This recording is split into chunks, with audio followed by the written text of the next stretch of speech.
At the top or on the brink? The dilemmas of the Trump administration. Some say power is the pinnacle of human achievement. But what if, in fact, it's just the beginning of the fall? Trump has always understood that being at the top is dangerous, because from there, any misstep can be fatal. He is loved and hated in equal measure, applauded as a hero and criticized as a villain. And perhaps that's precisely what makes him so fascinating. He mirrors the contradictions of an entire nation. While some call him a political genius, others see him as a ticking time bomb. There's something almost tragic about his trajectory. A man who defied the system, overcame the impossible, and now struggles with the weight of his own success. It's the paradox of someone who has achieved everything, yet still strives to prove he deserves to be where he is. And the higher he climbs, the more the world seems to root for his downfall. But perhaps the secret lies there. Trump was never just a politician. He was, and still is, a symbol. A reflection of raw power, unbridled ambition, and the fear that haunts even the strongest. The question remains, is he about to consolidate his empire, or fall into the same abyss he built with his own hands? The rise nobody believed. Trump's return to power. No one really believed he would return. Headlines said it was the end. Analysts laughed, and even some allies called him a political has-been. But Trump understood something few do. Power doesn't disappear. It reorganizes. While the world mocked him, he studied the enemy, strengthened his bases, and reconnected with a people who, deep down, missed someone who spoke their minds, even if it meant chaos. It was a comeback built on the perfect blend of boldness and calculation. He turned every legal defeat into fuel, every criticism into free propaganda. There's a pattern visionary leaders follow, and Trump mastered it, making the public believe he's the only answer. While others sought consensus, he sought conflict, knowing that chaos attracts more attention than calm. This is how a myth is created in modern times. But behind the glory lay a silent mechanism, a network of influence and favors that propelled him back to the top. He knew the game wasn't about justice, but about narrative, and whoever controls the narrative controls the crowd.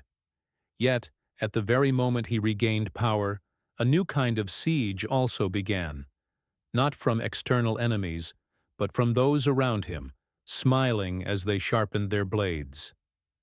The internal siege, allies who became threats power, is a fortress surrounded by mirrors, and Trump realized this all too soon.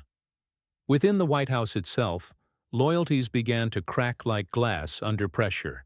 Men who had sworn allegiance began trading information behind the scenes, exchanging secrets for favors. It's always like this.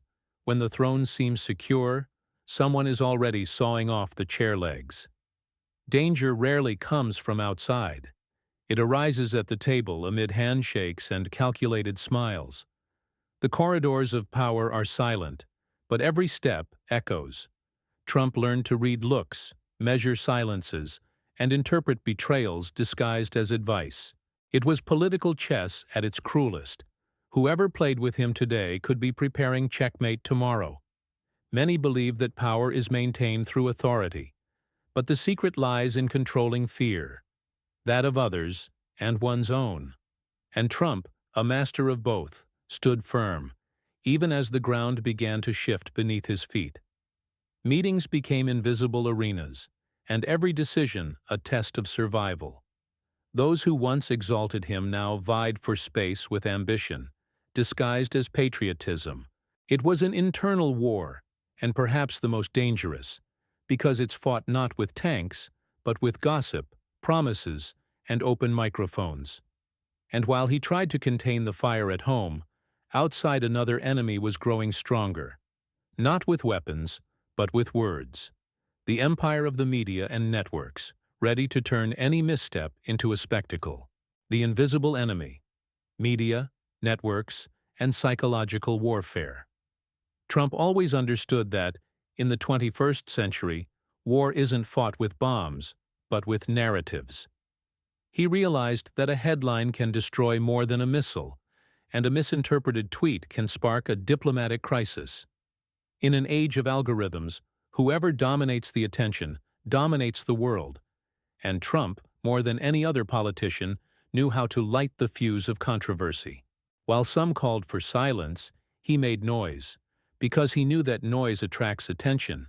But there's a price to be paid for playing with the fires of public opinion. The same media that crowned him a phenomenon put him on the cross when they convinced themselves he was the enemy. His every sentence was dissected, his every gesture interpreted under the microscope of bias. He learned that in the game of image, there's no middle ground. You're either the savior or the villain. And the more he tried to shape his narrative, the more he realized it was already shaping him. It was in this minefield that Trump began his most personal war, to prove he still had control. He created his own platforms, challenged journalists, and fueled theories, and at the same time became hostage to his own need to be heard. It's the paradox of modern power. The more you speak, the more you are interpreted. And as the noise grew louder on screens, an even louder noise echoed in the streets of America. The sound of the social and moral division that was beginning to tear the country apart from within. Fragmented America. Economy, faith, and identity in conflict. The America Trump rediscovered wasn't the same one that had first elected him. There was prosperity at some tables and despair at others. Factories reopened, but hearts remained closed. The promise to make America great again felt like a broken mirror. Each piece reflected a different truth. And amidst this confusion, faith and politics began to mix like gunpowder and fire, inflaming the national discourse. Churches became ideological trenches, and faith, once a symbol of unity, became a banner of cultural war.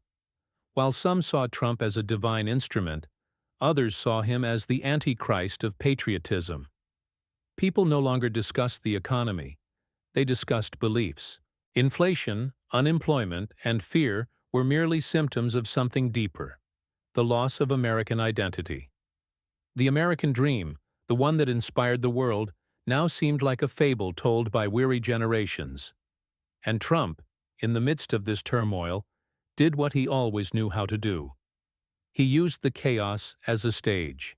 He spoke to the forgotten worker, the indebted farmer, the indignant pastor, all united by the feeling of having been betrayed by a system that never listened to them. But while he rekindled hope, he also reignited old rivalries. And the repercussions of this extended beyond borders. A planet watched, attentively, as the new America became a moral battleground, paving the way for an even darker geopolitics. The geopolitics of the abyss, dangerous alliances and new enemies. When Trump returned to the global chessboard, the game was no longer the same. China wasn't just a trade competitor, it was a silent threat to American hegemony. Russia, once a sworn enemy, became a convenient partner. And the Middle East, a minefield of promises and betrayals. Every diplomatic handshake concealed a shift in interests, and every speech about peace sounded more like a power play.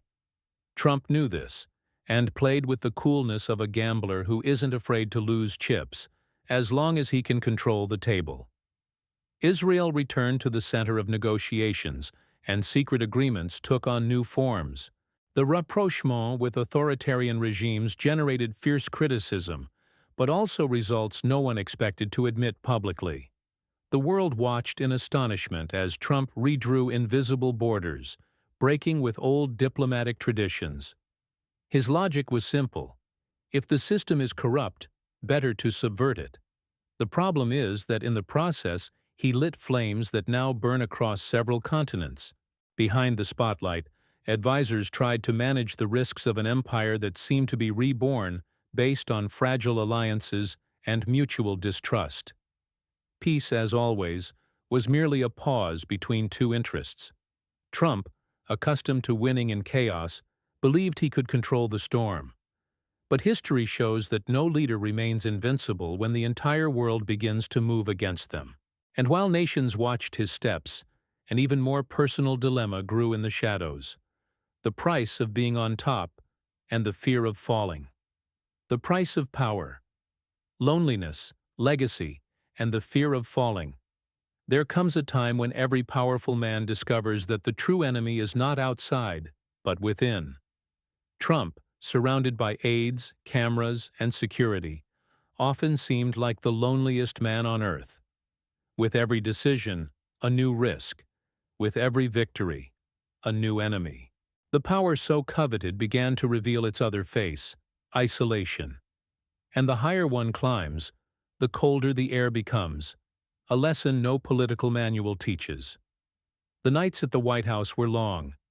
Between reports and phone calls, his mind wandered between memories and doubts. Did he still control destiny? Or was it already controlling him? The man who promised to change America now struggled to avoid being swallowed by it. It's the paradox of every leader who transcends the limits of myth. When the character becomes greater than the person, the soul begins to take its toll. And in the silence of the corridors, the loudest sound was that of his own conscience. Power had brought him back to the top, but it had also left him on the brink of the abyss. Not the political abyss, he knew how to face that, but the human abyss, where pride and fear mingle. There, Trump was no longer just fighting for an election, but for his own legacy. And perhaps, deep down, the dilemma was never about conquering the world, but about conquering himself. The price of being at the top. Ultimately, power is a mirror that reveals everything we try to hide. What Trump faces today is what many face in silence: the fear of losing control, of being forgotten, of falling just when they thought they had won. And that's the irony of life. Sometimes the top and the abyss are only a step apart. How many times have you been on that edge, trying to hold on to what seemed to be crumbling? Perhaps true power lies not in dominating the world, but in dominating yourself.